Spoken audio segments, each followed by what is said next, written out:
Bien. Ici, ça va être la leçon d'âme, non, pas d'âme de sagesse, gloire de l'homme créé. Voilà. Bien. Si on chantait quel ami fidèle et tendre nous avons en Jésus-Christ, toujours prêt à nous comprendre, à répondre à notre cri. Il connaît nos défaillances, nos chutes de chaque jour, ses exigences. Il est riche en son amour. L'ami fidèle et tendre, nous avons en Jésus-Christ. Tantôt il viendra nous prendre pour être au ciel avec lui.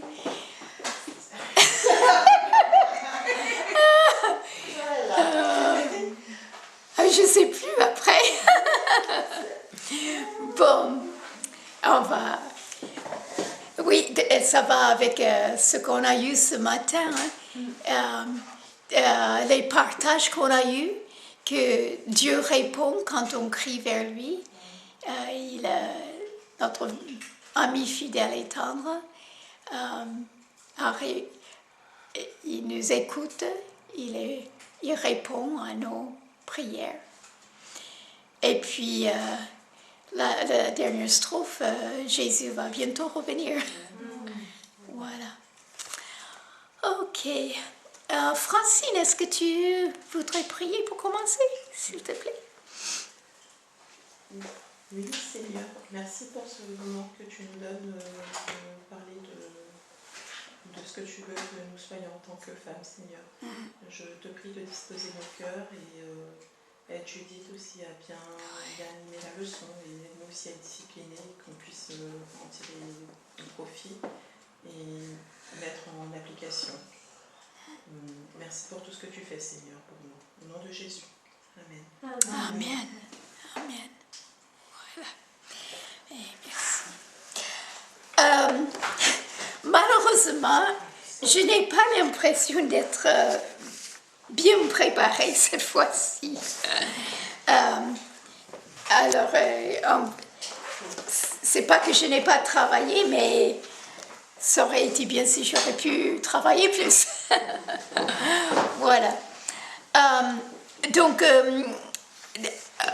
aujourd'hui, on passe à un autre aspect, complètement différent de ce qu'on a eu jusqu'à là. Donc, on a eu gestionnaire pour Dieu, aide complémentaire, dispensatrice de vie, dame sagesse, et aujourd'hui, c'est gloire de l'homme. Est-ce que vous avez trouvé cet aspect difficile, ou est-ce que c'était plutôt merveilleux, ou quelque part entre les deux? Entre les deux. Voilà. Il y a des parties qui sont peut-être un peu difficiles à saisir au début, mais encore, c'est comme tout ce cours, c'est une façon de voir, un peu comme quelque chose d'optique qu'on regarde. Si on le voit d'une façon, on voit certaines choses. Si on le regarde d'une autre façon, on voit autre chose. Et si on ne le regarde pas de la bonne façon, on ne voit rien du tout. Et pourtant, quand on le voit, ça paraît lumineux. Et je pense que cet aspect est un peu comme ça. Enfin, tout le cours, mais cet aspect peut-être en particulier. Donc, je vais parler un petit peu, et puis après, on va commencer à voir les questions. OK? Donc, la première chose qu'on a, c'est les gloires de la sexualité. Et donc, pour ça, il y a deux mots-clés. Il y a image et gloire. Ensuite, la deuxième chose, c'est comment est-ce que l'homme est la gloire de Dieu? Parce que 1 Corinthiens 11 nous dit que l'homme est l'image et la gloire de Dieu, tandis que la femme est la gloire de l'homme. Alors, ce qui nous intéresse, c'est de savoir comment la femme est la gloire de l'homme. Mais pour bien le comprendre, il faut comprendre d'abord comment l'homme est la gloire de Dieu. Voilà. Donc ça, c'est le deuxième grand point. Le troisième grand point, c'est... Voilà, le troisième grand point, c'est comment la femme est la gloire de l'homme. Le deuxième, c'est comment l'homme est la gloire de Dieu.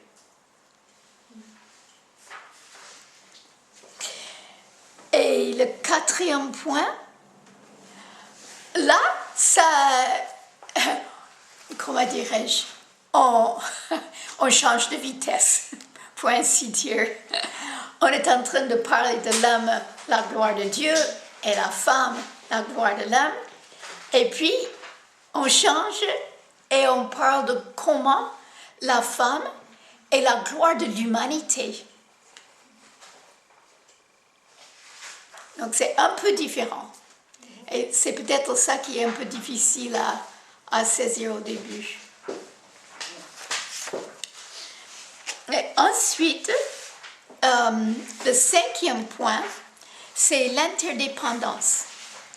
C'est de trouver l'équilibre dans la vérité. Parce qu'il y a certaines choses qui sont vraies de la femme, mais quand on y pense, ces choses sont un peu vraies des hommes aussi. Mais pas de la même façon. On est interdépendant, mais non pas interchangeable. Voilà.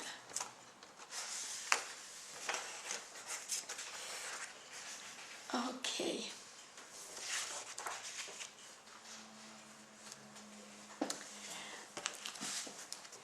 Bon. D'abord, on va parler un peu donc le premier point, les gloires de la sexualité. Bon, on a déjà bien vu avec le premier aspect que l'homme et la femme sont égaux. Nous sommes égaux dans notre humanité. Il n'y a pas de supérieur et inférieur, ni d'un côté ni de l'autre. On est égaux dans notre humanité. Mais, comme on a vu avec aide complémentaire, on est différent dans nos rôles. On est différent dans notre sexualité. Donc, égaux dans l'humanité, différents dans notre sexualité. Et l'homme et la femme ont une gloire, émanent une gloire. Mais les gloires ne sont pas pareilles. C'est comme le verset, je crois que c'est 1 Corinthiens 15, qui dit que autre est l'éclat ou la gloire du soleil, autre la gloire de la lune. Et des étoiles diffèrent en gloire les unes aux autres. Pourtant, ce sont toutes des étoiles, mais elles ont des gloires différentes. Et dans notre sexualité, l'homme a une certaine gloire et la femme a une autre gloire. Ce n'est pas les mêmes gloires. Voilà. Donc, C'est en 1 Corinthiens 11 qu'on voit, c'est un des versets clés pour cet aspect. L'autre verset, c'est Éphésiens 5, 22 à 33. Mais ici, en 1 Corinthiens 11,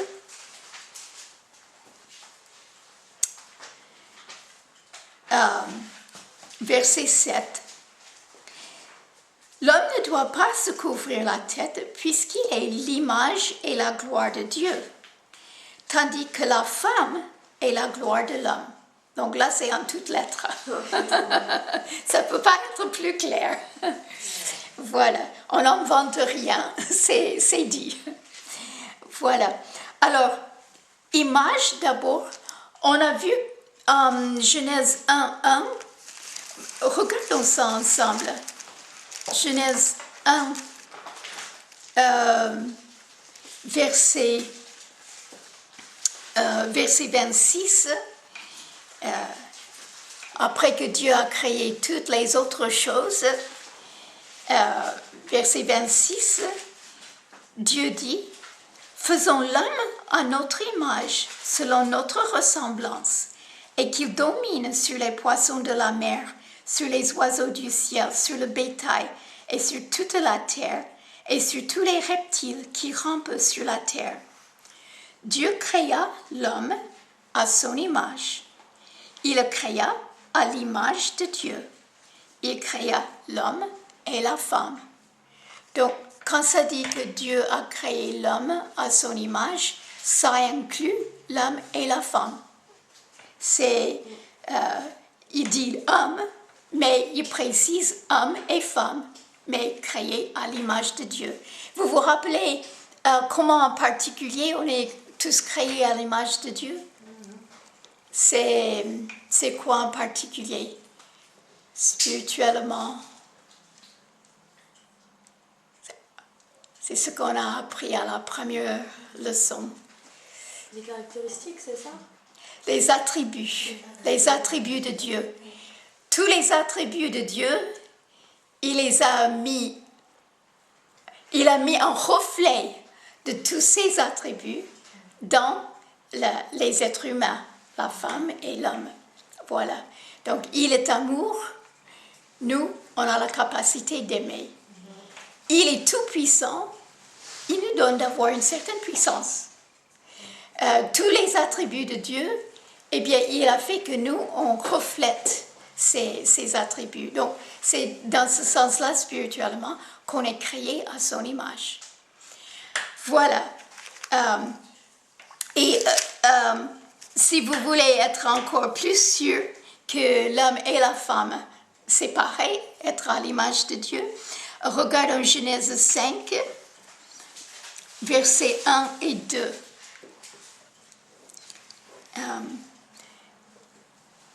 Marley, tu es venue lire ces deux versets, Genèse 5, 1 et 2. Voici le livre de la postérité d'Adam. Lorsque Dieu créa l'homme et la fille, il a ressemblance de Dieu. Il a créé l'homme et la femme. Il est béni, il les appellera de nom l'homme.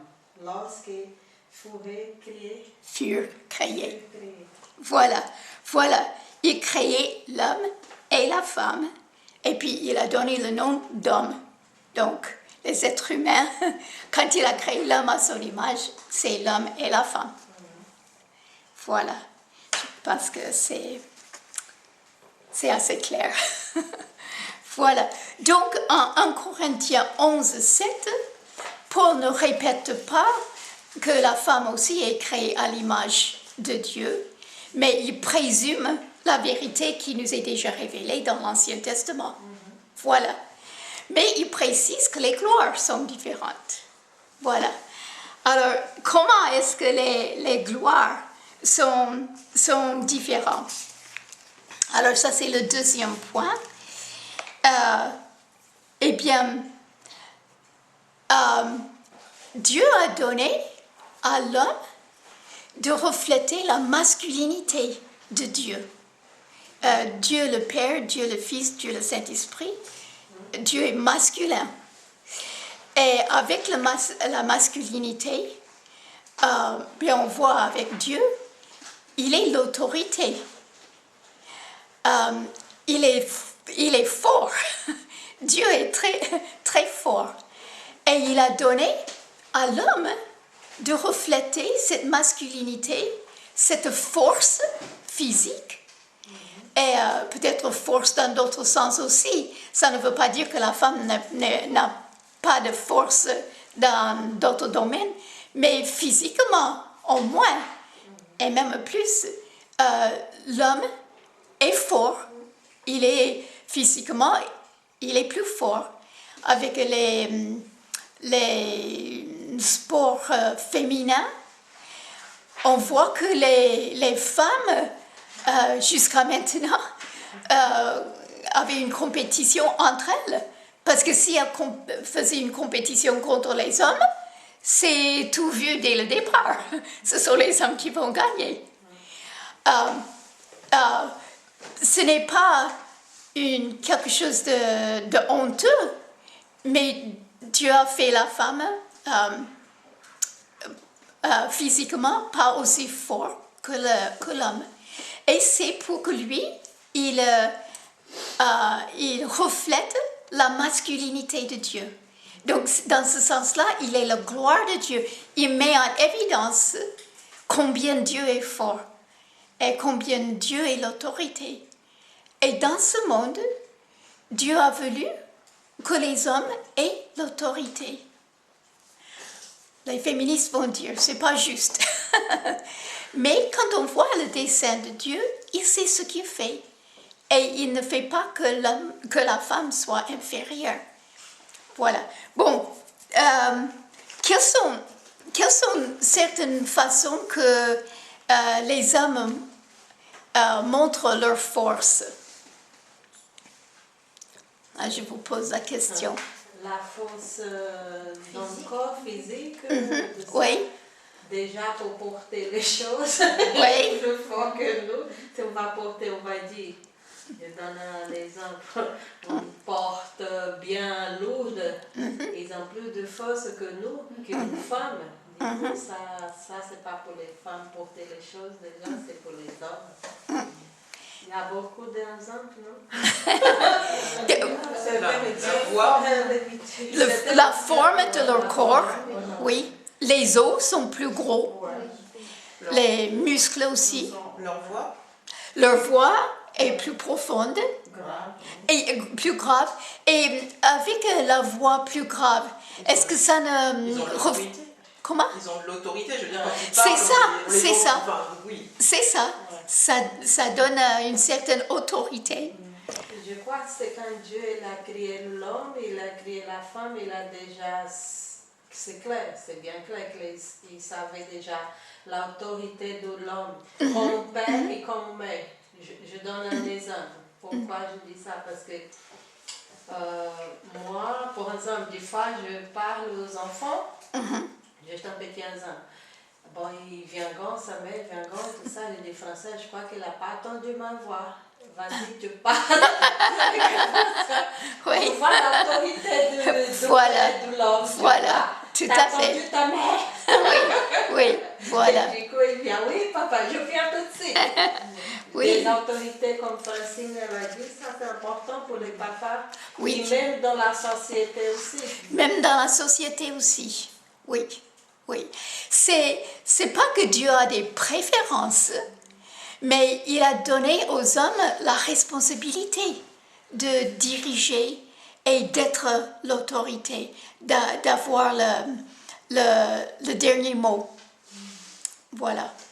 Bon, on va voir dans un instant pourquoi on a besoin de femmes. Même spirituellement, quand l'homme est fort spirituellement, les enfants suivent bien le Seigneur. Ouais. En principe, Et, ouais, oui. j'ai l'exemple d'un frère qui est vraiment dans le Seigneur, très, c'est sa femme qui témoigne. Elle dit, mais vraiment, je ne sais pas, mais mon mari, comme il aime le Seigneur, il sert le Seigneur, comme vraiment, je ne sais pas comment. Je me demande même comment il arrive à faire, il aime le Seigneur, mais les enfants suivent bien le Seigneur. Même quand moi-même, moi la mère, je me suis dit, maman, c'est pas comme ça. On doit d'abord prier. C'est pas ça. Il dit, non, non, non, non. Donc, l'autorité du Père dans le Seigneur, c'est vraiment Oui, ça fait C'est beaucoup. la différence. Oui. C'est la responsabilité que Dieu a donnée Oui. aux hommes. Voilà. Les rôles de l'homme aussi manifestent la gloire de Dieu. Parce que les rôles des hommes partagent des mêmes rôles avec Dieu. À quel rôle pensez-vous où Dieu a un certain rôle et les hommes ont ce même rôle? En tant que père, Père, fils, époux, comment? époux, Époux. Oui. le roi est plus sacrifié. Roi, oui, quelquefois roi, sacrificateur, on va revenir là-dessus, et quelquefois guerrier. Bon, nous, on n'aime pas entendre parler de guerre, mais quelquefois, c'est obligé que des hommes se lèvent pour défendre leur pays, ou défendre, si le pays est attaqué, ben c'est principalement des hommes qui sont appelés à défendre. Même dans le foyer, s'il y a un voleur qui entre, eh bien, on s'attend à ce que ce soit l'homme de la maison qui répond en premier. Voilà. Voilà. Donc, tous ces rôles, dans tous ces rôles, l'homme glorifie Dieu. Et bon, ça c'est deux choses de ce que... Oui, pour la gloire, il y a ce qu'on fait pour glorifier quelqu'un et il y a ce qu'on est, faire et être. Voilà. Et l'homme est la gloire de Dieu dans son physique et dans ses rôles. Et là, on avait parlé de sacrificateur. On voit dans les Écritures que ce sont des hommes qui étaient censés diriger leur famille dans l'adoration. On voit ça avec Jacob, quand il revient de Charan avec sa famille, et Dieu lui dit, monte à Bethel. Et Jacob, il appelle sa famille, il dit, nous allons monter à Bethel, on va adorer Dieu. Purifiez-vous, enlevez des dieux étrangers qui peuvent être parmi vous. Et on voit que c'est Jacob qui conduit sa famille pour adorer Dieu. Donc ça, c'est quelque chose que l'homme fait, qui est la gloire de Dieu. Est-ce que vous pensez à d'autres personnes dans la Bible où on voit bien que l'homme conduit sa famille dans l'adoration? Ou d'autres exemples des hommes qui conduisent dans l'adoration? Les pasteurs. Des pasteurs, oui, des pasteurs. On voit ça dans le Nouveau Testament et c'est assez clair. Missionnaires aussi. Hein. Comment? Les missionnaires. Des missionnaires. Oui. Les missionnaires pour Dieu. Hein. Oui. Ben, bon, des missionnaires peuvent être hommes ou femmes. Quand c'est un couple, ben, c'est l'homme qui dirige et la femme qui suit. Quelquefois, Dieu appelle des femmes à être missionnaires célibataires. Mais même là, elles devraient être un peu comme dans une structure où ce sont les hommes qui dirigent. Et elles jouent un rôle d'aide ou quelque chose comme ça. On ne voit pas des femmes qui partent et qui évangélisent tout un pays. C'est avec un groupe ou avec un mari. Est-ce que vous pensez à d'autres personnes dans l'Ancien Testament. Abraham, non? Abraham, oui, Dieu l'a appelé et sa femme l'a suivi et tout ce qui lui appartenait lui a suivi. Moïse aussi. Moïse, comment tu le vois avec Moïse? Bah, c'est lui qui a conduit, qui a sorti le peuple d'Égypte. Voilà, Et, voilà. Même si bon, il a été aidé, mais il a été aidé de son frère et sa sœur, mais ils avaient chacun leur rôle. Et, Il y a David aussi. Ouais. David, Ouais. Il a ramené l'âge. Je vois l'image, il a ramené l'âge.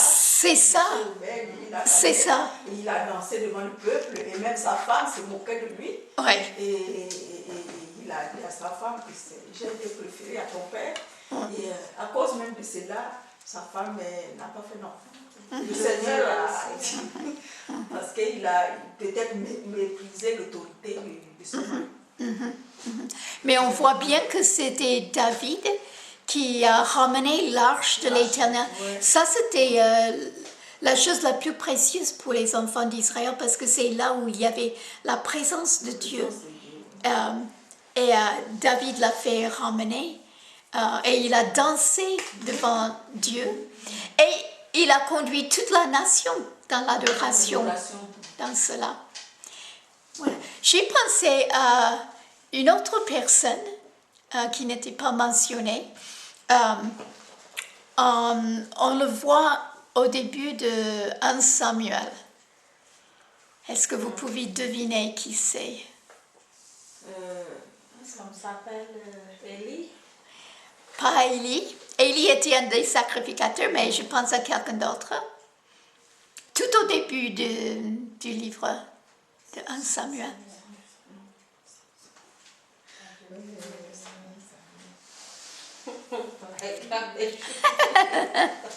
On connaît bien l'histoire de la maman de Samuel,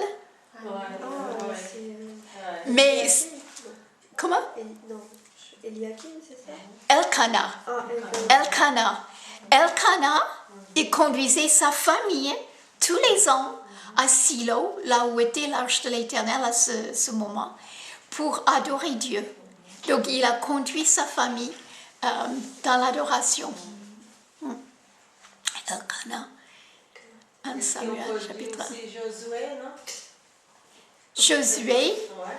il a conduit toute la nation, oui. Parce qu'il a conduit la grande nation là pour faire la guerre à faveur. Oui, pour faire la conquête. Ouais. Oui. Et puis c'est Josué qui parle à la fin, une fois que la conquête est faite, c'est lui qui s'adresse à la nation pour dire, choisissez qui vous voulez servir, soit l'Éternel ou soit les dieux de l'Égypte ou les dieux de Ur en Chaldée, de la famille anciennement d'Abraham.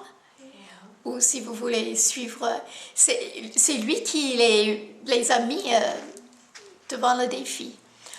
On voit à travers toutes les Écritures que ce sont toujours des hommes que Dieu a appelés pour conduire dans l'adoration.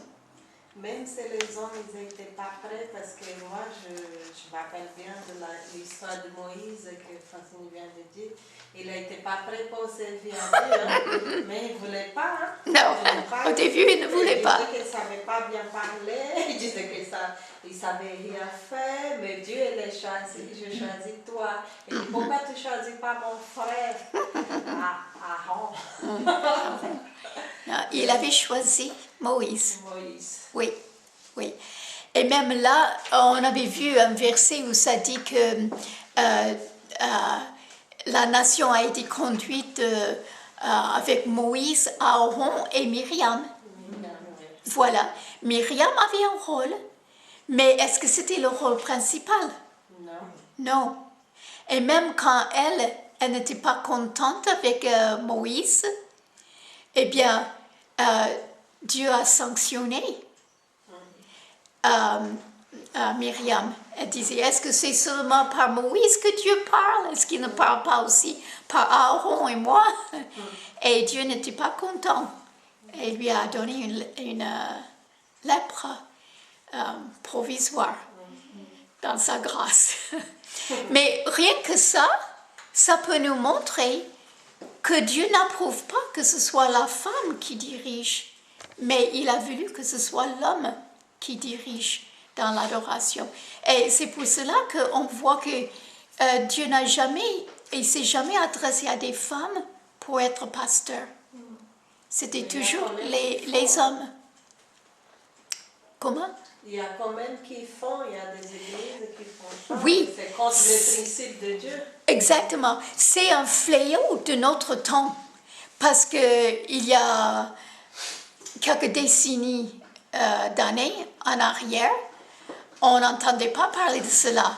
Mais on a l'impression que c'est avec cette vague de féminisme, des femmes qui se rebellent contre Dieu et disent mais pourquoi on a besoin d'hommes, nous on peut faire aussi bien, même peut-être meilleur. Et ça a malheureusement influencé aussi des chrétiens. Mais je suis contente d'avoir ces leçons des 5 aspects de la femme parce que ça met la pendule à l'heure et ça peut nous renforcer de comprendre que ce n'est pas naturel que la femme soit le pasteur. C'est Dieu avait choisi que les hommes le soient. Oui. Mais il y a des femmes qui sont, par exemple, Joyce Meyer, son mari est pourtant dans la foule, mais c'est elle qui dirige. Est-ce que c'est tout à fait normal? Bon, mais maintenant on voit que Dieu a conduit le ministère, mais des foules, je ne sais pas, mais c'est quand même vraiment, elle fait le ministère, son mari témoigne que vraiment c'est le Seigneur qui a conduit. Maintenant, Oui. Quelquefois, on regarde les choses d'une façon subjective. Et on se dit, oui, mais regarde comment c'est béni. Mais on a besoin toujours... C'est que ça c'est aussi... bon, on voit qu'il y a des gens qui sont bénis à travers ça. On dirait... Même à travers ça, son ministère qui... Franchement, maintenant... Ah, mais des fois aussi, les gens, ils essayent de distorser, comme on dit, distorser la parole de Dieu, parce que c'est quand Dieu il dit oui, c'est oui, non, c'est non. Du coup, c'est il dit dans la Bible. Il y a plusieurs passages qui disent, bon, nous, on n'a pas le droit d'être pasteur, par exemple, c'est l'autorité de l'homme. Et il y a des femmes qui se remettent quand même à aller plus haut-delà. Je dis que ce n'est pas un fait général, c'est peut-être quelques exceptions que le Seigneur fait, comme Déborah, par exemple, la prophétesse. Camille voulait dire quelque chose. Souvent, l'argument qui est donné pour les femmes pasteurs, c'est oui, mais elle est capable, tout ça. Mais pour moi, c'est pas une question d'être capable ou pas. On est capable d'enseigner, c'est pas un problème. Mais est-ce que c'est vraiment notre rôle? Pour moi, c'est juste soit t'acceptes, soit t'acceptes pas. C'est ça. Et par exemple, pour en venir à Joyce Meyer, bon, moi j'écoute pas ce qu'elle dit, donc je peux pas dire. Mais par exemple, Elisabeth Elliott, j'écoute énormément, elle a énormément enseigné pour les femmes. Et il y a beaucoup de vidéos d'elle sur YouTube, et elle enseigne aux femmes, elle participait beaucoup à des conventions chrétiennes, tout ça. Mais jamais elle se disait femme pasteur. En fait, elle enseignait aux femmes. Et elle disait ce qu'elle avait à dire et son mari il faisait partie de la foule, mais pour moi ça veut pas dire que c'est une femme pasteur, mais juste qu'elle enseigne pas comme toi, je lui dis tu nous enseignes en fait. Voilà. Et pourtant jamais tu te diras que tu... Non, non. Et elle enseignait des femmes, elle n'enseigne pas des hommes. Là, il y a ce que j'allais dire tout à l'heure, il faut toujours qu'on revienne à la parole de Dieu. Que dit la parole de Dieu? Et là, ça dit clairement, pour l'écrit, je ne permets pas à la femme d'enseigner ou d'avoir de l'autorité sur l'homme. Pardon. Non, je sais plus ce que je voulais dire. Oui, après, moi je trouve ça bien aussi que les hommes écoutent ce qu'elle a à dire, parce que je trouve ça super intéressant et tellement édifiant. il y a un autre truc que je voulais dire et je sais plus. Ah oui, par rapport au fait des femmes pasteurs. En fait, pasteur, c'est pas juste prêcher le dimanche aussi. C'est savoir guider son troupeau, c'est savoir écouter. Nous, la femme peut apporter des conseils différemment, mais le pasteur, c'est tellement plus qu'être là devant tout le monde le dimanche et accueillir les gens le dimanche. Et très personnellement, je préfère me soumettre que de porter je sais pas combien de responsabilités hein, et de suivre. Enfin, et chacun a cette beauté-là, je trouve. Et moi, je trouve ça dommage que... C'est pas qu'une femme n'est pas capable d'être devant tout le monde et d'enseigner. Elle est capable, elle peut le faire. Mais je trouve que... Mais chacun son rôle. Chacun son rôle, voilà. C'est ça. C'est comme c'est Dieu qui l'a dit dans la Bible, tu ne dois pas se marier avec femme, homme avec homme. C'est un exemple aussi. Et c'est bien clair ça, et pourtant il faut. Hein. Maintenant, le monde d'aujourd'hui... C'est ça, le monde est très loin de Dieu à notre époque. Et je trouve qu'en tant que femme, on est tellement émotionnel. Enfin, comment... je vois pas comment ça l'un peut aller avec l'autre. Voilà. C'est un autre aspect aussi pour l'homme de conduire l'Église de Dieu, c'est à l'homme de défendre la parole de Dieu. Parce qu'il y a de l'hérésie qui vient, il y a toujours des choses de hérésie, mais c'est à l'homme avec son autorité de défendre ce que veut dire la parole de Dieu et de l'interpréter.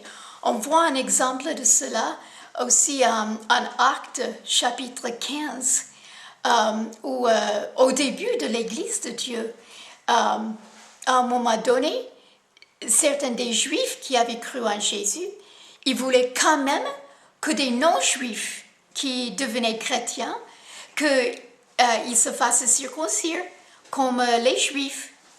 Mais Dieu n'a pas voulu cela. Et les apôtres, les dirigeants, jusqu'à là,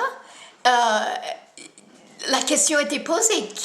Est-ce que tout le monde doit devenir juif pour être sauvé et croire en Jésus ou non? Et on voit en Actes chapitre 15, les apôtres se sont réunis pour trouver dans la prière et en écoutant Dieu et discutant entre eux, quelle était la pensée de Dieu là-dessus. Donc on voit, c'était des hommes qui défendaient la vérité. Ce n'était pas un conseil de femmes qui se sont mis ensemble, c'était un conseil d'hommes. Et c'était comme ça que Dieu l'a voulu. Plus loin, en 1 et 2 Timothée et Tite, où Paul écrit aux pasteurs, aux jeunes pasteurs, il dit des qualifications qu'il faut pour un pasteur. Et c'est évident. Bon, je n'ai pas donné la référence. 1 et 2 Timothée et Tite. Les 3 livres traitent de la question. Il y a des qualifications qui sont données aux hommes pour être pasteur. Et il donne des qualifications aux femmes, non pas pour être pasteur, mais pour être la femme de celui qui est le pasteur.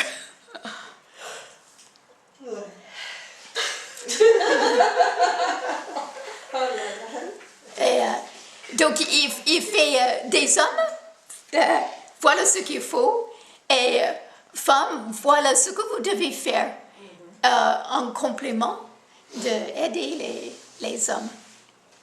Oui, parce que derrière, il est devant tout le monde le dimanche matin, mais derrière, la femme lui a bien aidé aussi, quoi. Et... Enfin, elle a eu son rôle aussi. Oui, auparavant, oui, de l'encourager dans la semaine, d'avoir du respect pour lui. Et... ouais.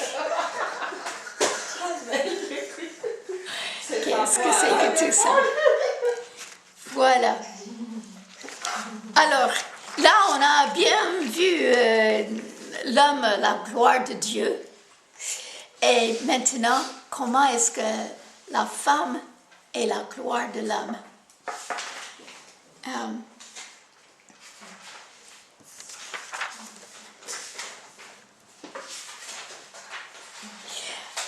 Alors, on voit que Dieu, depuis le début, a voulu que la femme soit la gloire de l'homme. Dieu voulait faire un homme et une femme, mais en fait, il a fait l'homme d'abord. Et puis, il a dit, c'est pas bon qu'il soit seul, je lui ferai une aide semblable.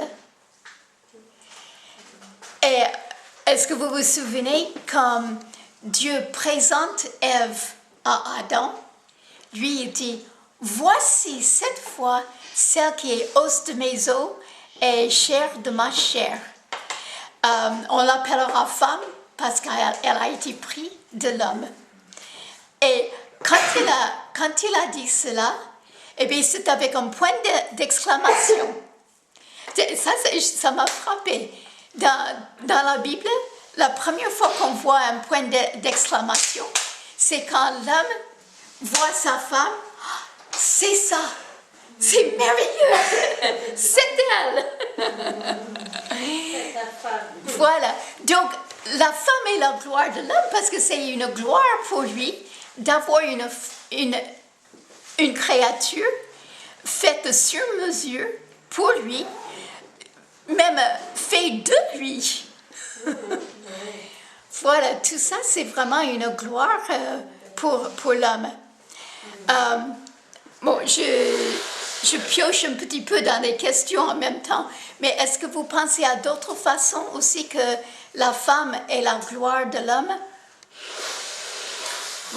Vous pouvez regarder des réponses que vous avez données si vous voulez.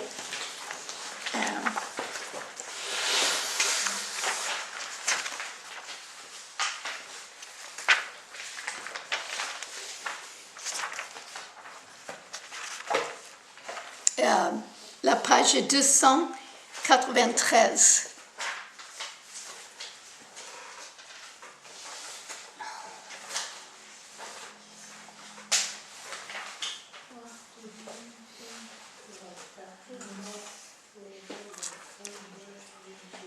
Qu'est-ce que vous avez répondu pour la question 8? Excusez-moi, je fais un peu dans le désordre, mais... Moi, j'ai écrit Francine.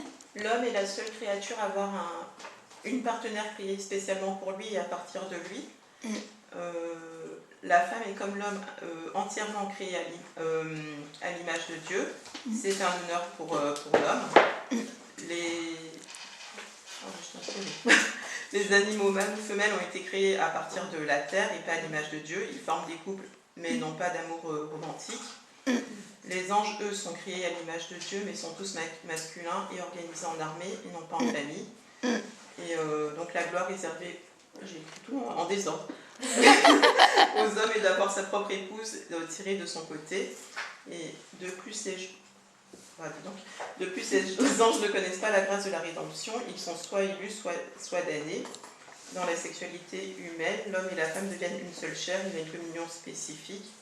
L'homme est à l'image de Christ qui a son épouse tirée de son côté, l'Église. Et voilà, c'est un grand mystère. Voilà. Oui, la dernière partie, on va revenir là-dessus.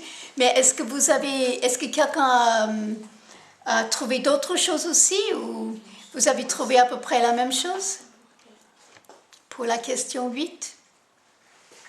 J'ai répondu que les deux ils forment plus qu'un. Ah bah c'est ça.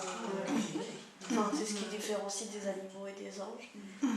Et comme Christ et l'Église, on forme qu'un avec Christ. Voilà. Enfin, on sera en tout cas Oui. réunis avec lui, on formera plus. Voilà. Oui. Moi j'ai écrit cette gloire étant quelqu'un créé de lui et pour lui. Il n'a rien de semblable à cela dans tout l'univers à part le Christ. Voilà. À part Christ et l'Église. Non, je vais dire, cette gloire est en particulier celle de l'homme parce qu'il a eu le grand honneur d'avoir quelqu'un créé de lui et pour lui. C'est ça. Oui. Rappelez-vous, en Genèse, mais aussi c'est répété dans le Nouveau Testament, que ce n'est pas l'homme qui a été créé pour la femme, mais la femme a été créée pour l'homme. Et donc c'est une gloire pour lui. On est sa gloire, on est sa couronne. C'est une couronne. Et je prends cet exemple même de couronne. J'ai dit un roi sans couronne, je ne vois pas comment il sera vraiment glorifié. Parce qu'il faut une couronne pour que le roi soit représentatif. Et c'est comme la femme. C'est la femme, elle est la couronne de l'homme. Il fait sa gloire. Elle fait sa gloire. Oui. Donc, voilà.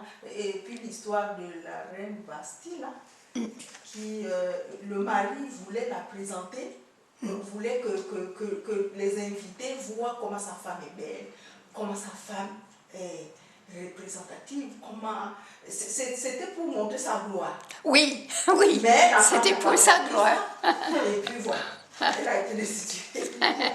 Changée par Esther. Oui, oui. Ce qu'on voit de vrai là-dedans, c'est que elle était sa gloire à lui. Voilà. Bon, maintenant, dans ce cas-là, probablement, il voulait qu'elle vienne toute nue.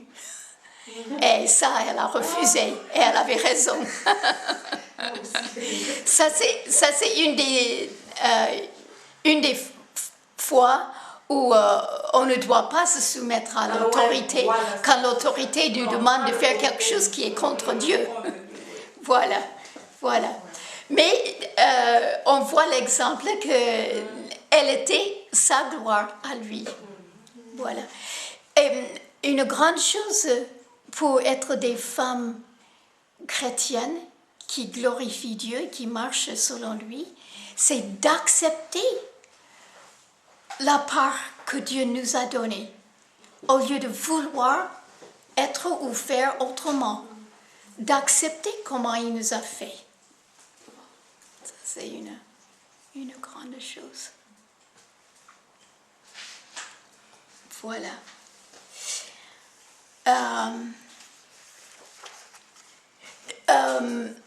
On a touché là sur, toutes les trois, vous avez dit, la deuxième partie de la question 8, c'est et même comment les femmes avec l'homme est différent des anges et des animaux.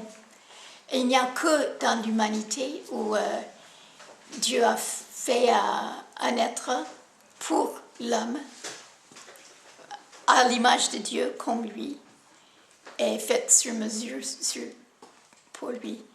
Les animaux, c'est pas pareil. Ils étaient tous faits individuellement. Et les anges, c'est pas pareil. Ils sont organisés en armée, pas en famille. Voilà.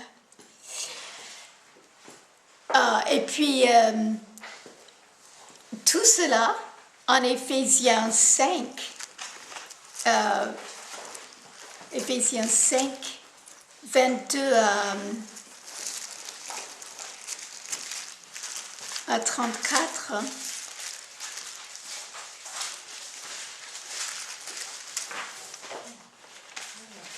33.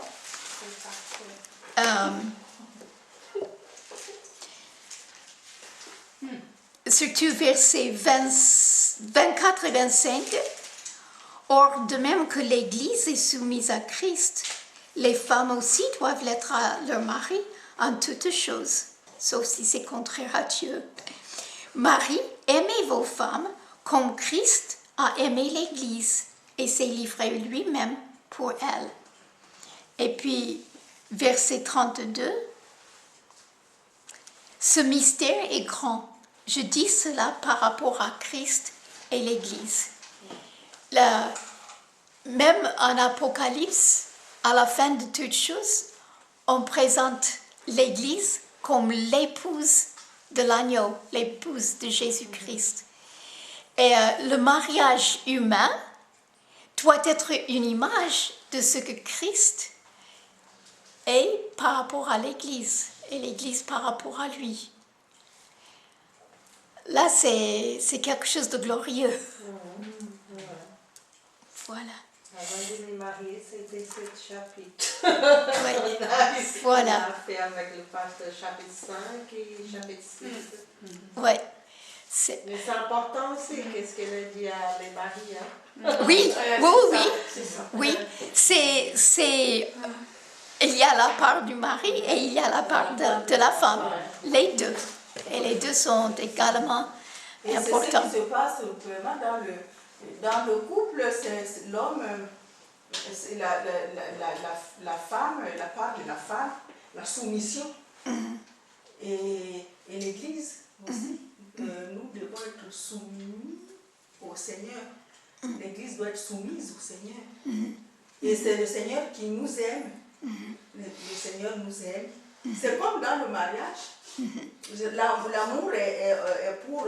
L'homme doit aimer sa femme. Parce que je vois l'image, la femme est toujours un peu délicate. Elle aime que son mari l'aime, que son mari court vers elle, que son mari vraiment s'approche toujours. C'est une image que je vois. Parce que et puis la femme doit se soumettre. C'est-à-dire, l'homme aime quand on le respecte. Il aime le respect.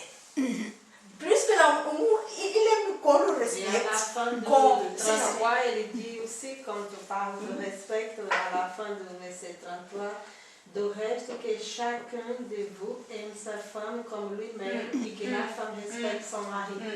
Voilà, Respecter le mari. c'est vraiment une image qui se... Tout à fait. C'est important, c'est pas assez dit, c'est pas dit ça. Donc. Ouais, mais après, c'est vrai que c'est plus facile aussi de respecter quand l'homme joue son rôle. Oui, Bon, Oui. là c'est maintenant dans la déchéance. Là c'est C'est maintenant sûr dans la que déchéance, ouais. oui. Ah non, parce que C'est ça. quand je veux dire, c'est plus... Après, on est humain, donc on a le péché, on a... Voilà, on veut on a envie de se rebeller. Mais quand tu vois s'il prend soin de toi, etc., que tu es aimé, que tu es chéri, mais qu'est-ce que tu vas t'embêter à te rebeller et à pas être soumise. Oui, c'est... Oui. Ouais. Et aussi, on voit que Christ s'est livré pour sa femme. Voilà, c'est ça. Il s'est donné. C'est donc. Et comme Ève a été prise de la côte d'Adam, l'Église est venue du côte de Jésus. Et Jésus s'est laissé clouer sur cette croix. Et la lance qui l'a percé, il s'est donné pour nous. C'est ça qui Maintenant, est bien donc, expliqué pour les jeunes Ouais. mariés. Tout à fait. C'est comme Francine disait là que c'est Non, facile de le malheureusement. dire, parce Oui. qu'il y a les hommes aujourd'hui ne jouent pas ce rôle-là, vraiment, d'aimer sa femme de cette manière-là, de cette façon-là. Christ est donné comme modèle pour les maris. Pour les maris. Et l'Église est donnée pour modèle pour les femmes. Les femmes, oui. Voilà. Pour les femmes. Oui. Oui, normalement, on devait arriver à ce résultat. Oui. Oui. C'est ça. Voilà. Ok, mais on s'est bien arrêté sur... il y a une autre façon aussi. Je me suis dit, excuse-moi, j'ai une question. Parce que je comprends bien comment Christ peut être un modèle pour les maris, mais comment est-ce que l'Église peut être un modèle pour les femmes? Ok. Dans quel... Parce Oui. que pour Christ, je vois les caractéristiques, tout ça. Mais au niveau de l'Église, j'avoue que je vois pas trop. Voilà. Mais l'Église est composée d'hommes et de femmes. Mais dans le sens que l'Église, le vue d'ensemble, est féminin. Et l'Église doit être en train d'aider Christ à évangéliser, à répandre sa parole partout dans le monde. L'Église devrait être soumise à Christ, qu'on ne se lève pas pour dire ses propres doctrines, mais qu'on se soumette à sa parole. Voilà. Aussi, l'Église doit être en train de faire de bonnes œuvres, montrer l'amour du Seigneur aux gens autour de nous. Et en tant que femme individuelle, on peut suivre ce modèle, de faire de bonnes choses autour de nous, d'aimer les gens qui sont dans notre entourage, et ainsi de suite.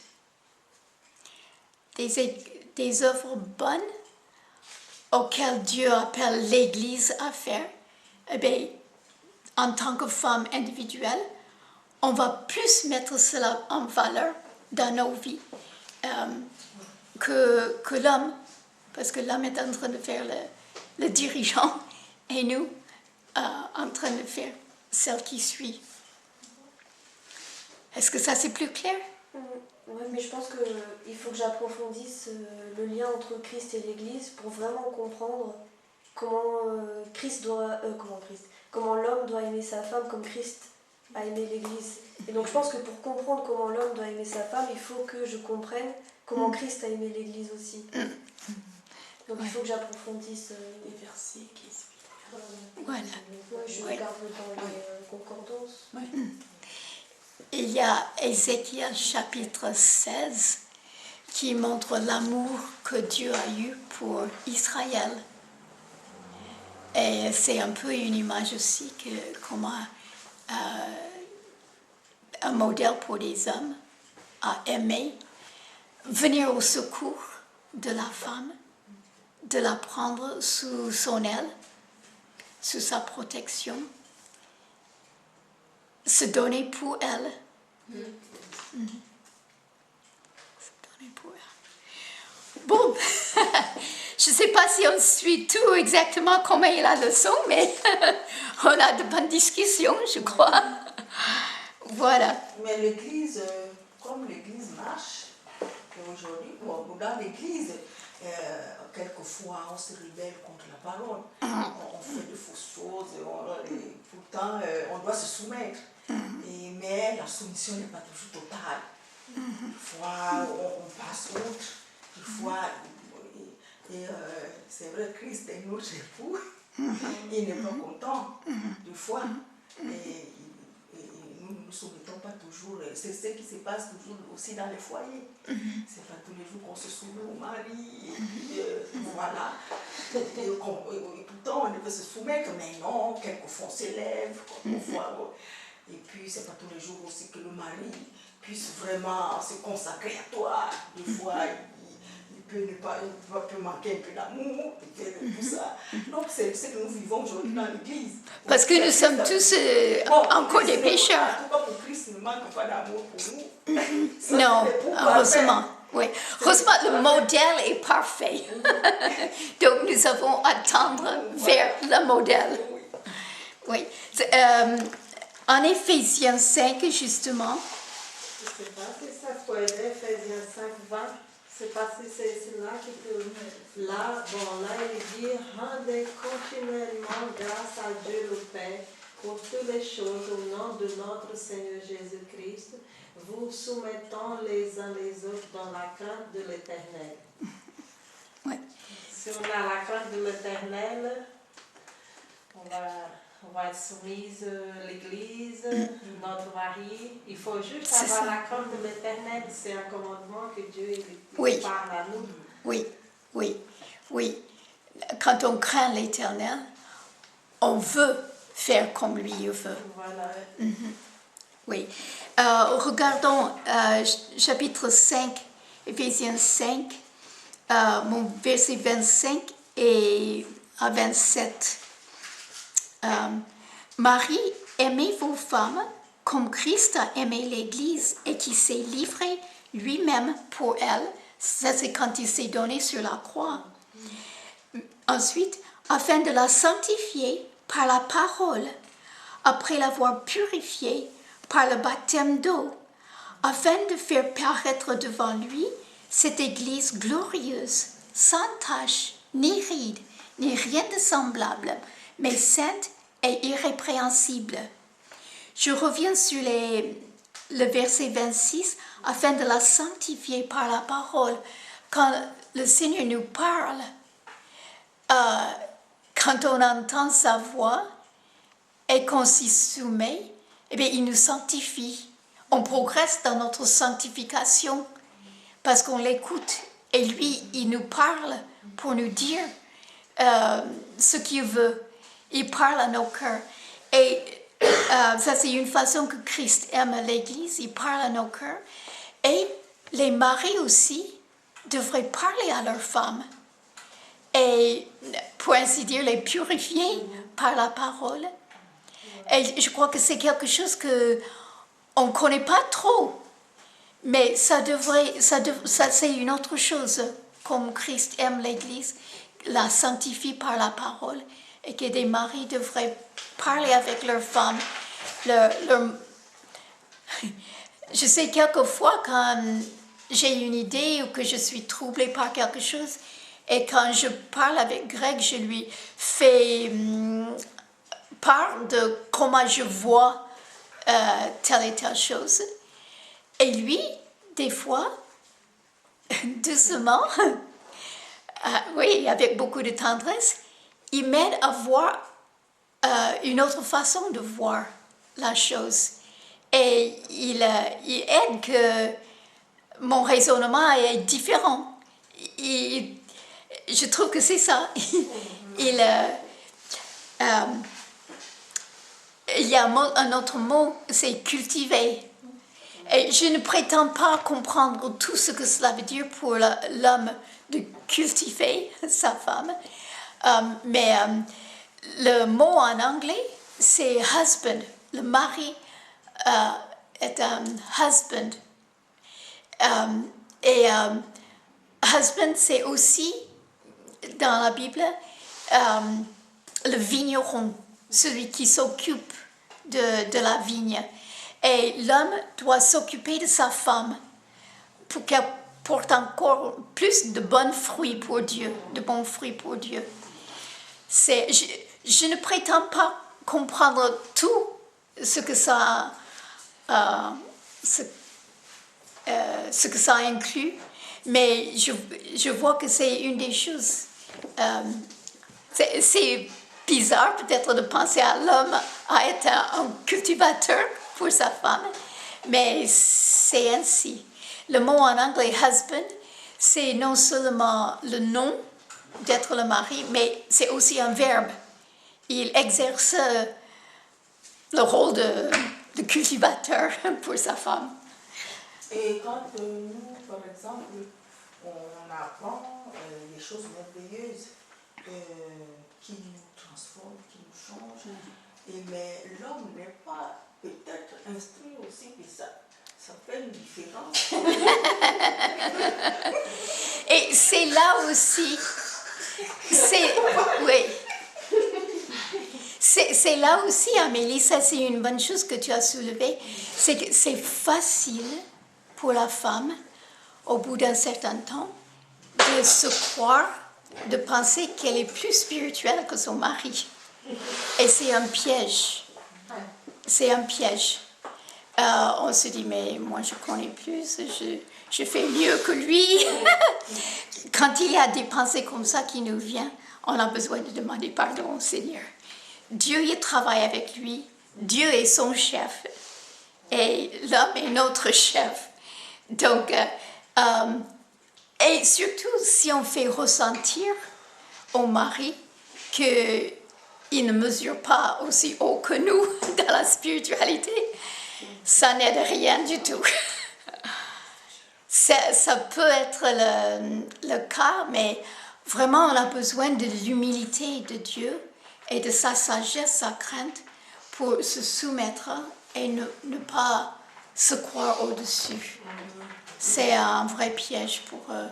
Surtout quand on s'approche de Dieu et on veut marcher avec lui, on veut...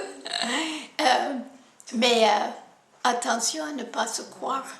Plutôt peut-être prier.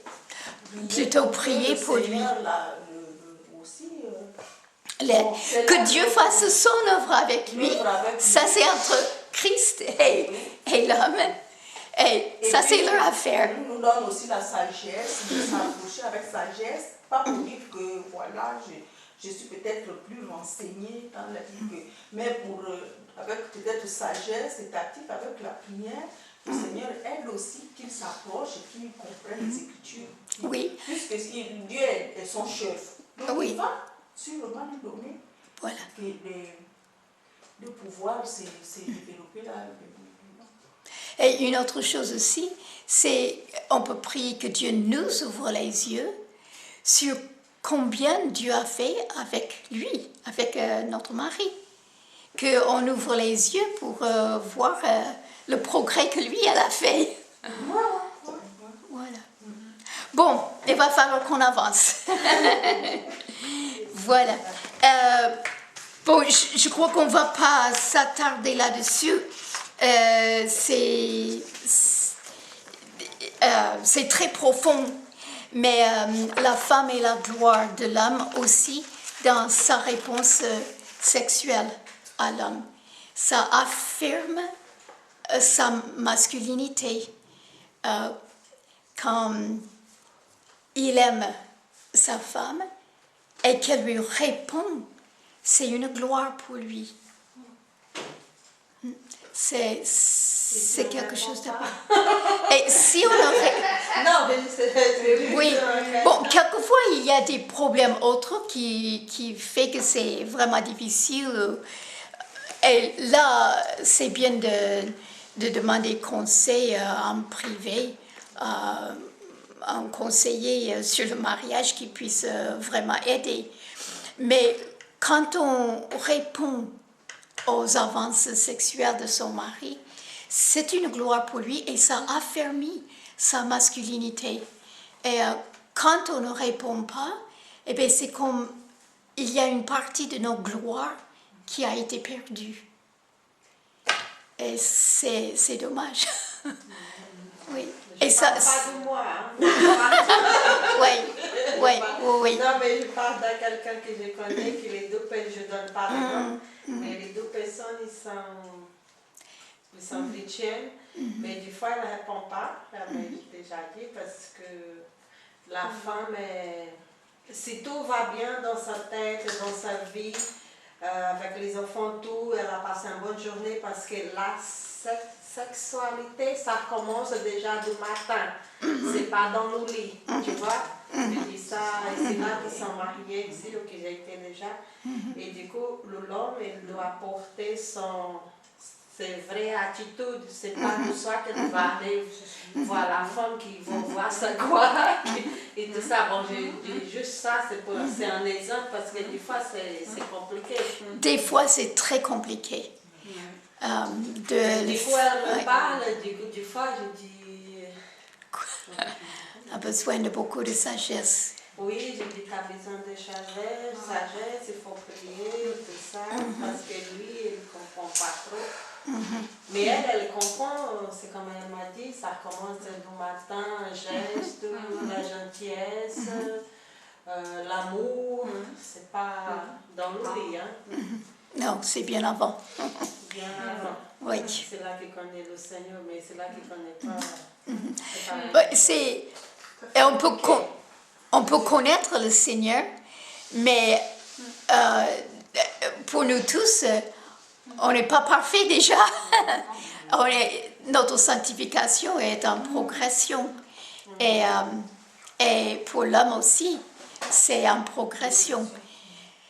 Oui, il y a...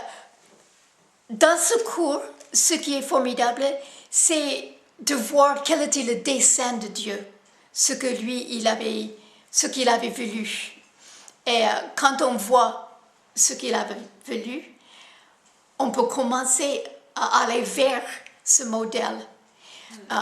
Et c'est pas toujours automatique, mais c'est quelque chose à travailler. Oui, voilà. Bon, alors, on a parlé de comment la femme est la gloire de l'homme. Et maintenant, d'une façon plus profonde encore, la femme est la gloire de l'humanité. Et ça, c'est peut-être, c'est un autre regard sur ce tableau. Ça rejoint un peu, mais si on recule et on voit Dieu, le Créateur, et les êtres humains, la créature, les créatures, eh bien, dans notre gloire, nos gloires sont différentes, eh bien,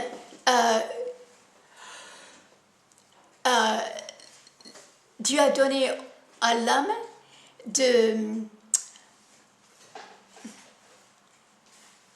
comment dirais-je,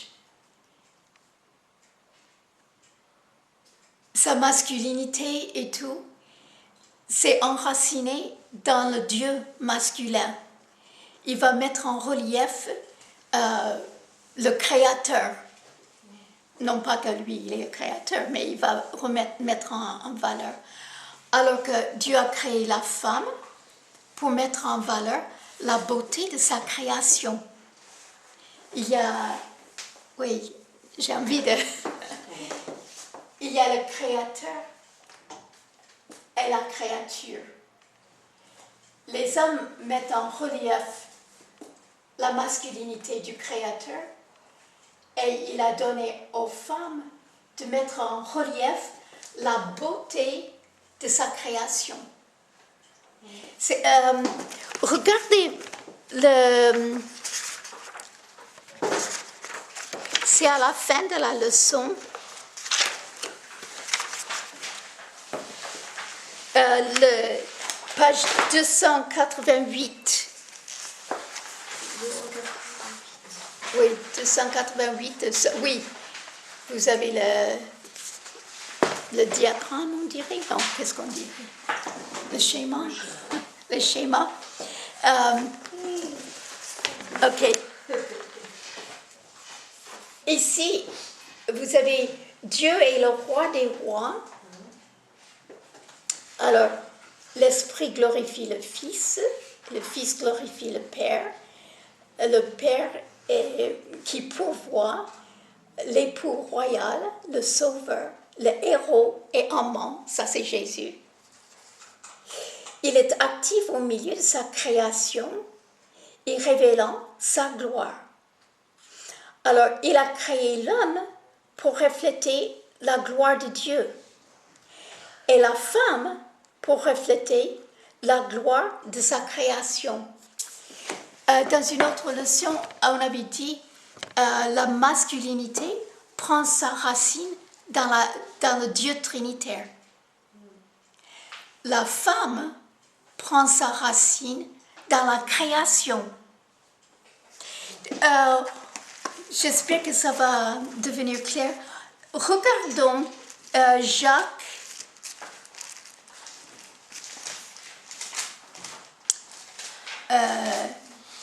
Jacques 4,14. Quelqu'un qui le trouve peut le lire. Jacques 4,14. Je l'ai. Ok, vas-y. Jacques 4,14. Oui. Vous qui ne savez pas ce qui arrivera demain, car qu'est-ce que votre vie? Vous êtes une vapeur qui paraît pour un peu de temps et qui ensuite disparaît. Voilà. Alors, en tant que créature, notre vie paraît pour un peu de temps comme la vapeur et puis disparaît. On ne vit pas éternellement. On est fragile. Regardons 1 Pierre chapitre 2, juste après Jacques. 1 Pierre 2.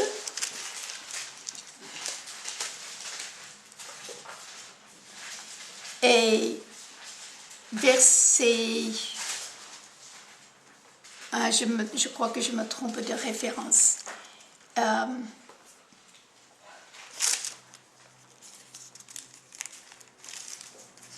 Je crois que c'est chapitre 1. 1 Pierre 1, oui. 1 Pierre 1, 24.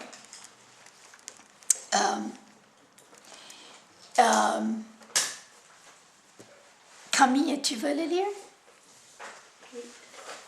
Car toute créature est comme l'herbe, et toute sa gloire comme la fleur des champs. L'herbe sèche et la fleur tombe, mais la parole du Seigneur subsiste éternellement. Heureusement. Cette parole est justement celle qui nous a été annoncée par l'Évangile. Heureusement, on a l'Évangile. On a la parole de Dieu qui est pour toujours. Mais la créature ne dure pas. C'est comme la gloire des champs. Et c'est vrai, les fleurs dans les champs sont magnifiques. Des coquelicots, des pâquerettes. Enfin, tout c'est merveilleux, merveilleusement joli. Mais ça ne dure pas longtemps. Ça disparaît. l'herbe sèche, la fleur tombe. Et la femme représente un petit peu cet aspect éphémère de la créature. Elle met en relief. Parce que nous sommes plus faibles, plus physiquement, on est plus délicat, on est très beau, très belle. comme les fleurs qui sont incroyablement belles. Mais Dieu a donné à la femme de refléter davantage cette créature qui est éphémère, très belle, mais qui passe. Vous voyez la chose? Voilà. Bon, les hommes aussi meurent, leur vie ne dure pas longtemps non plus. Mais il nous a donné à nous de refléter un petit peu cette beauté et pourtant vulnérable et comment ça dit éphémère, oui, éphémère, voilà. Donc vous voyez un peu, c'est comme ça que la femme est la gloire de l'humanité. Voilà. Bien. Ok. Bon, on va.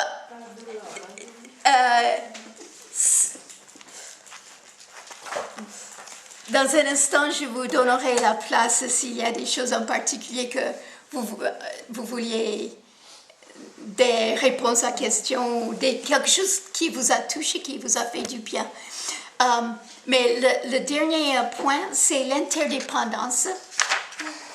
Et c'est là ce qui est beau aussi. En Corinthiens 11, de nouveau.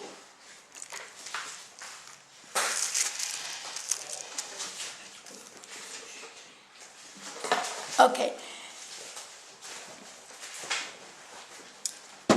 Je vais commencer avec verset 7. 1 Corinthiens 11, verset 7. L'homme ne doit pas se couvrir la tête puisqu'il est l'image et la gloire de Dieu, tandis que la femme est la gloire de l'homme. Vous avez une meilleure idée de comment la femme est la gloire de l'homme? En effet, l'homme n'a pas été tiré de la femme, mais la femme a été tirée de l'homme. Et l'homme n'a pas été créé à cause de la femme, mais la femme a été créée à cause de l'homme. Alors, on pourrait, si on s'arrêtait là, on pourrait dire, mais vraiment la femme est inférieure à l'homme. Mais non, parce que si on regarde versets 11 et 12, toutefois, dans le Seigneur, la femme n'est point sans l'homme, ni l'homme sans la femme. Car de même que la femme a été tirée de l'homme, de même l'homme existe par la femme, et tout vient de Dieu. Bien que toutes ces choses sont vraies, que l'homme est la gloire de Dieu et la femme est la gloire de l'homme, nos gloires sont différentes. Bien que tout ça soit vrai, c'est aussi vrai que dans le Seigneur, quand Jésus nous a sauvés, hommes et femmes, eh bien, on est égaux devant Dieu. Et on a besoin des uns des autres. La femme est venue au début de l'homme, mais les petits garçons qui deviennent des hommes viennent de la femme. La seule chose, c'est que, oui, et presque dans tout, on voit que les choses que font l'homme, ben, la femme le fait aussi. Les choses que font la femme, l'homme le fait aussi. Mais pas exactement de la même façon. La façon qu'Ève est venue d'Adam n'est pas la même façon que les hommes viennent de la femme. C'est différent.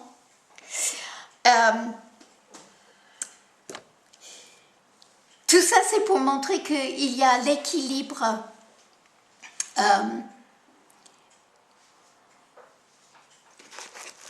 peut-être on peut regarder dans le livre même, dans la leçon.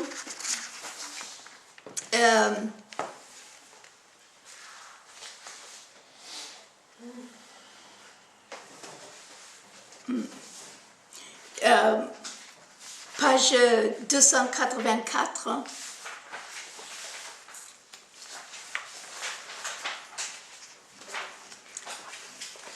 La partie 1, bon, le 5.3, vers la fin de...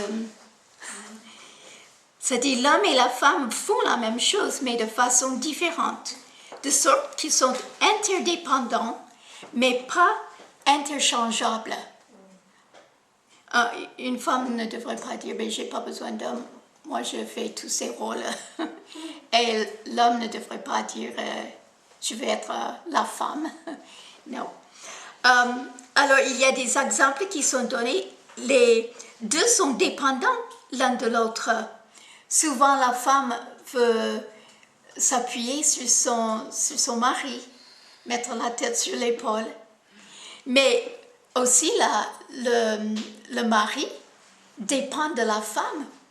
Il s'appuie sur elle pour qu'elle gère tout bien à la maison, pendant que lui, il est en train de travailler à l'extérieur.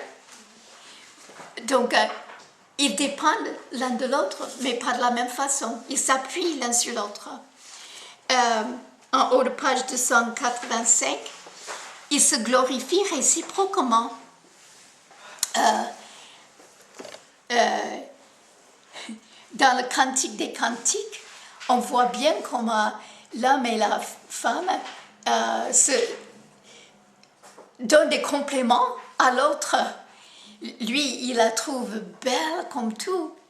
Elle le trouve fort et sécurisant. Il se glorifie réciproquement. Et je fais remarquer, là, ça dit Cantique des Cantiques 7.1 au milieu du paragraphe. Et là, c'est une erreur. Ce n'est pas le verset 1, mais le verset 11. Donc ça, c'est une correction que vous pouvez faire. Cantique des Cantiques 7.11 au lieu de 7.1.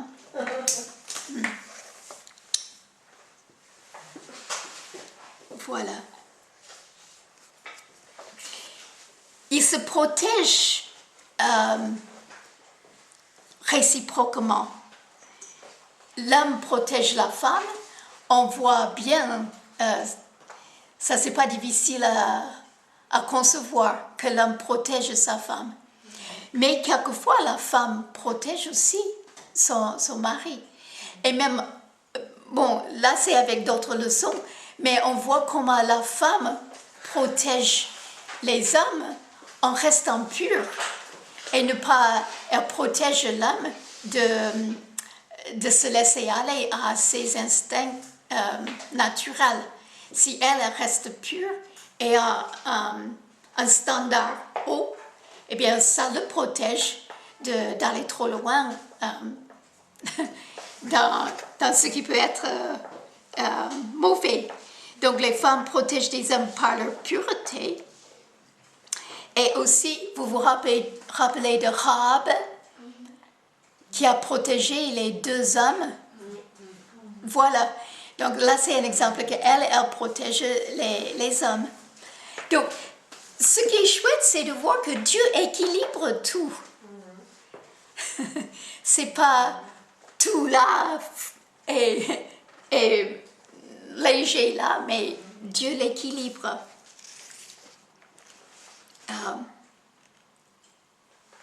Voilà. Les différences créées par Dieu sont fondamentales. Voilà. Et l'interdépendance et la réciprocité se fondent sur nos différences.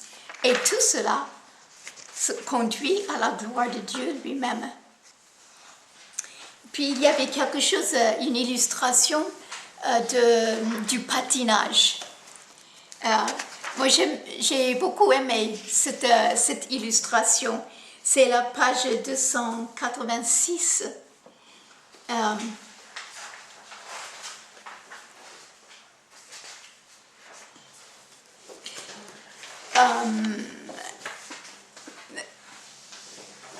Camille, est-ce que tu voudrais nous lire à partir du...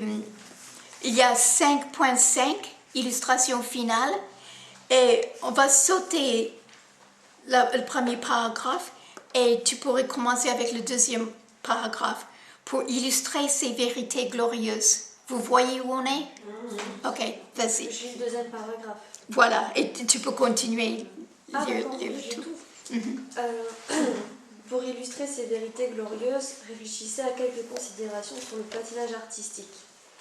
Une raison essentielle pour laquelle le patinage artistique a sa popularité qui monte en flèche est qu'il illustre la beauté de la gloire sexuelle. Les danseurs illustrent les gloires féminines et masculines qui se rejoignent dans leur interdépendance et leur beauté. Souvenez-vous, nos corps ne sont pas tout ce que nous sommes. Ils ne sont pas la partie la plus importante de nos êtres. Pourtant, ils sont merveilleusement cohérents avec ce que nous sommes et ils peuvent illustrer ce que Dieu a voulu pour nos êtres tout entiers. Nous pouvons regarder ces patineurs et voir un peu de la beauté et de la gloire que Dieu a voulu pour nos esprits à tous, lorsque nous évoluons et patinons ensemble dans la vie. La première qualité pour des patineurs accomplis, en danse sur glace ou en patinage en couple, est d'être de solides patineurs individuels. Les faiblesses en patinage sont exacerbées en couple et non étouffées. C'est la même chose dans la vie. Nous devons être des individus solides, hommes ou femmes, remplis des vertus fondamentales, si nous devons un jour former une gloire avec l'autre sexe.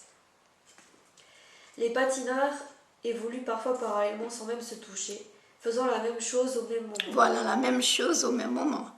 Cela reflète le fait que les hommes et les femmes ont beaucoup en commun et peuvent faire les mêmes choses. Lorsqu'ils dansent main dans la main ou face à face, c'est l'homme qui dirige et la femme le suit. Pourtant, ils avancent comme n'étant qu'un.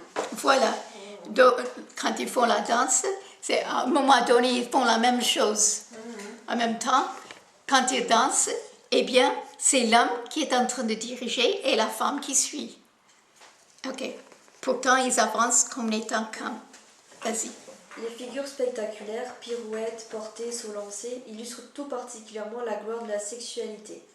Pour la spirale de la mort, l'homme se raidit pour supporter tout le poids de la femme avec sa tête à quelques millimètres de la glace. Cela lui demande de la force et de l'équilibre. Qu'est-ce que cela demande à la femme? Une confiance et un courage incroyables pour être prête à être aussi vulnérable et dépendante afin d'effectuer cette figure magnifique. Pour les porter, l'homme doit constamment exercer sa force. Il doit soulever et maintenir la femme en équilibre, parfois même à très grande vitesse. Que les porter glorifie la femme en l'élevant littéralement, saute aux yeux. Les sauts lancés requièrent encore plus de force de la part de l'homme et plus de courage et d'adresse de la part de la femme. Elle doit se rendre à la fois dépendante en permettant à l'homme de la lancer, mais elle doit également être indépendante en atterrissant sur ses propres patins avec seulement son équilibre individuel pour la guider. Voilà, on peut s'arrêter. Vous voyez un peu la beauté de la chose et comme c'est une illustration dans la vie. Ok. Vas-y. Il arrive que l'homme fasse tomber sa partenaire. À votre avis, quel sentiment a-t-on quand on nous fait tomber sur la glace? Qui est en colère selon vous? Et lorsque l'homme patine parfaitement et que sa partenaire trébuche et fait ainsi rater une figure routinière? Cela me fait tant penser au mariage. Parfois l'homme est censé soutenir la femme, mais il la fait tomber sur la glace de la vie, pour ainsi dire, et cela la fâche profondément. Parfois il fait tout parfaitement, mais c'est elle qui tombe et gâche le tout. Je me demande combien de couples ont quitté la glace et se sont dit « laissons tomber ».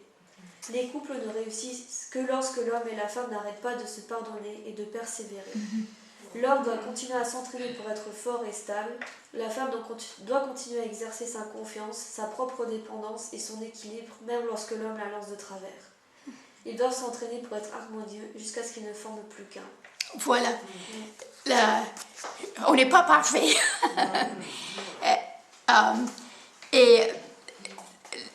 Je relève, les couples ne réussissent que lorsque l'homme et la femme n'arrêtent pas de se pardonner et de persévérer. Voilà. C'est de ne pas laisser tomber, mais persévérer et pardonner l'un à l'autre. Voilà. Ok, c'est...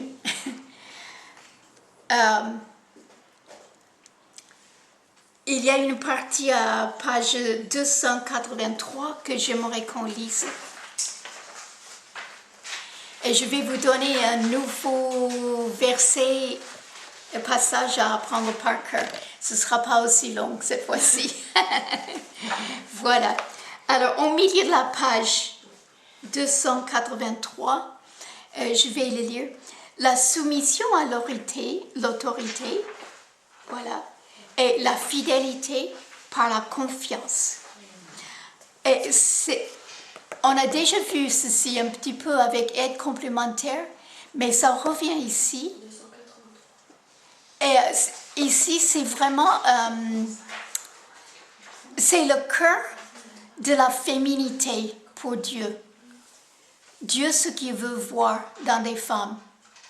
Ok. Les vertus, tout le monde y est? Les vertus de celles qui répondent sont le cœur de la féminité. 1 Pierre 3, 4 nous dit que la pureté incorruptible d'un esprit doux et paisible est d'un grand prix devant Dieu. Et c'est ça que je vais vous demander d'apprendre par cœur. 1 Pierre 3, versets 3 et 4. 1 Pierre 3, 3 et 4. Voilà, je continue. 3 et 4. Parce que ça fait une phrase entière. Voilà. C'est pour quand? Vous pouvez le travailler jusqu'au 2 juillet. Voilà. Alors, qu'est-ce qu'un esprit doux et paisible? Le mot doux signifie humble, sous autorité. Il est synonyme de soumission. Le mot paisible signifie rempli de foi, ni troublé, ni contrarié, ni craintif. Il est synonyme de confiance. Donc, ce que Dieu veut trouver dans chaque femme, c'est cet esprit doux et paisible. Doux, humble, sous autorité et paisible. Au lieu d'être craintif et penser « Oh, il va tout rater, on va faire faillite, ceci ne va pas, il va rater ceci, cela. » Dieu ne veut pas qu'on soit craintif. Il veut qu'on porte tous nos soucis à lui et qu'on les laisse à lui et que lui s'en occupe. Et ça demande d'avoir confiance en Dieu qui est au-dessus de notre mari et qui peut travailler dans notre mari. Donc, rempli de foi, ni troublé, ni contrarié, ni craintif.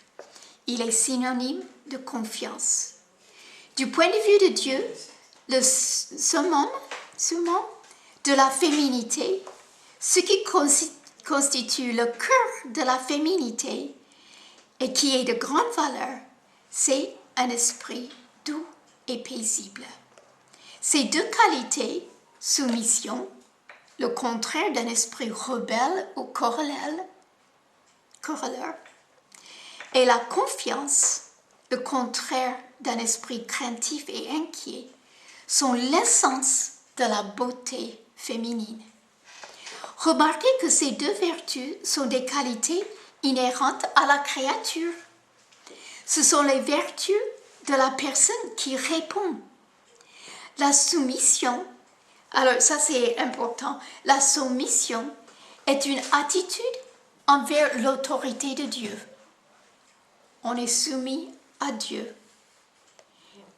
Et la confiance est une attitude envers la fidélité de Dieu. On lui fait confiance qu'il est fidèle. Rien ne va nous arriver qui n'est dans son plan pour notre bien. Donc faisons-lui confiance. Nous sommes tous, hommes et femmes, des créatures et tout le monde devrait avoir de la foi et de la soumission vis-à-vis de Dieu. Mais parce que la femme est la gloire de la créature, ces vertus sont mises en avant chez la femme et sont le reflet de sa beauté, tout comme le courage et l'intégrité sont accentués pour l'homme, qui n'est pas la gloire de la créature, mais qui, à la place, est la gloire de Dieu. Est-ce que vous commencez à voir la chose un petit peu? C'est un grand tableau, c'est très beau. Voilà. Et difficile. Et difficile. Voilà. Voilà. Bon, je suggère qu'on s'arrête là. Ça va? Oui, ça va. Voilà. Et on va prier ensemble. Peut-être 2 ou 3 peuvent prier. J'espère que ne vous découragez pas. Notre monde n'est pas parfait, mais Dieu nous donne des modèles parfaits et demandons à ce que le Seigneur nous aide à tendre vers cela avec son aide. Ok? Voilà. Qui est-ce qui voudrait prier? Marley? Camille? Jenny? Ok. Voilà. Seigneur, prions. Seigneur, je te rends grâce, Seigneur, pour ce moment que nous sommes ici, Seigneur, réunis en ton nom, Seigneur, à prendre ta parole. Merci pour la disponibilité de jeudi, Seigneur, de faire de recherche, de nous enseigner. Merci, Seigneur, que tu continues de bénir sa santé et que tu peux nous aider, Seigneur, qu'on peut avoir toujours ta crainte, Seigneur, la crainte de l'éternel, Seigneur. Et je te prie, Seigneur, pour chacun des femmes qui sont ici, qui sont mariées ou pas mariées, que tu nous aides à être aussi, comme tu demandes dans ta parole, Seigneur, être soumise à nos maris, Seigneur, que tu peux nous aider, Seigneur.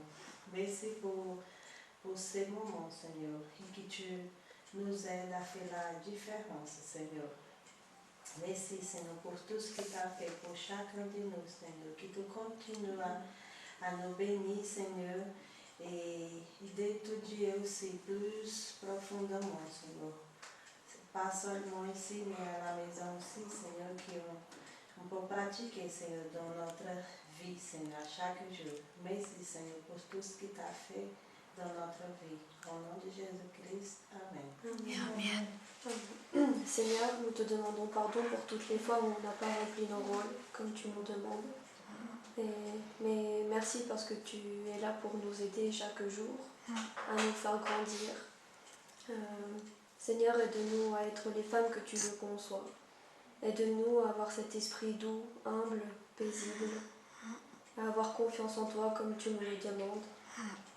Et comme Judy le disait, Seigneur, aide-nous à ne pas nous décourager dans les rôles que tu nous demandes, mais à persévérer en toi et que tu continues à changer nos cœurs, nos pensées, que tu nous donnes aussi l'intelligence et la sagesse pour tous ces rôles, Seigneur. Merci de nous montrer qui nous sommes en tant que femmes, où on va et ce qu'on doit faire. Merci pour cette étude qui nous bénit. Que tu bénisses chaque femme ici, chaque femme de l'Église, Seigneur, qui porte ton nom. Et que l'on puisse être aussi un témoignage pour les enfants, les adolescents, les autres femmes et les hommes aussi. Seigneur, qu'on puisse être digne de toi. Merci pour tout ce que tu fais dans notre vie. Et les mots ne sont pas assez grands et forts pour exprimer toute notre reconnaissance, toute la bonté que tu manifestes pour nous chaque jour. Merci pour celles qu'on voit et celles qu'on ne voit pas aussi. Et Seigneur, que tu nous aides à grandir. Merci pour ta patience qui est si grande. Quand nous, on ne l'a pas, toi, tu restes qui tu es fidèle, juste, bon et patient et lent à la colère. Merci Seigneur. C'est en ton nom Jésus que nous prions. Amen. Amen. Seigneur, merci encore pour cette étude d'aujourd'hui, Seigneur. Merci pour cette titre que tu nous donnes, que nous sommes la gloire de l'homme, Seigneur. Merci aussi, Seigneur, la part que tu nous as donnée, Seigneur, en tant que femme, Merci de nous avoir créés en tant que femmes, Seigneur, parce que c'est ça ton plan. Et nous devons accomplir notre mission, Seigneur, que nous reflétons l'Église, Seigneur. Et merci aussi, Seigneur, pour, oui, Seigneur, pour la patience envers nous, malgré que parfois nous nous rébellions, Seigneur, que ce soit à nos maris, que ce soit aux autres, Seigneur, et à laquelle nous te demandons pardon, Seigneur, que nous ne sommes pas fidèles à toi, Seigneur, mais toi, tu es toujours fidèle, et que, heureusement, nous sommes vraiment bénis, Seigneur, parce que tu es riche en bonté, et que tu es lent à la colère, Seigneur, et que tu es toujours patient, Seigneur, de nous attendre, et que tu es toujours là, Seigneur, pour nous ramener sur la bonne voie, Seigneur, que tu veux que nous sommes, Seigneur. Et Seigneur, nous te prions, Seigneur, aide-nous, Seigneur, à vivre dans ta parole, mais vraiment avec avoir cet esprit doux et paisible, et soumise, avoir la soumission, Seigneur, et rester à notre place, même s'il y a des choses peut-être qui peuvent nous provoquer, Seigneur, mais qu'on puisse rester à notre place et qu'on puisse exposer devant toi tout ce que nous, qui peut nous provoquer, Seigneur, même si parfois il y a un mari qui ne voit pas les choses, mais nous on voit, et qu'on ne prenne pas au-dessus, Seigneur, mais qu'on puisse vraiment avoir cet esprit de soumission, et qu'on puisse prier pour nos maris, qu'il y a toi qui es au-dessus de tout, Seigneur. Et nous te prions, Seigneur, que tu nous aides, Seigneur, vraiment vivre dans ta parole, aller avec paix avec toi, qu'on puisse vraiment demeurer en toi, Seigneur, parce que sans toi, on ne peut rien faire, Seigneur.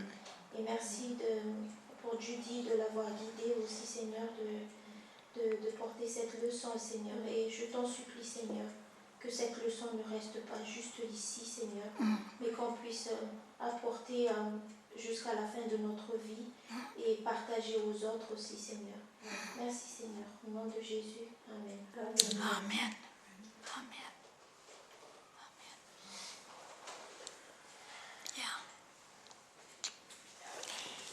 Alors, Tu vas te réveiller. J'ai attendu, hein. Oui, je sais, mais comme c'est vrai que des fois, vu qu'on prie, après,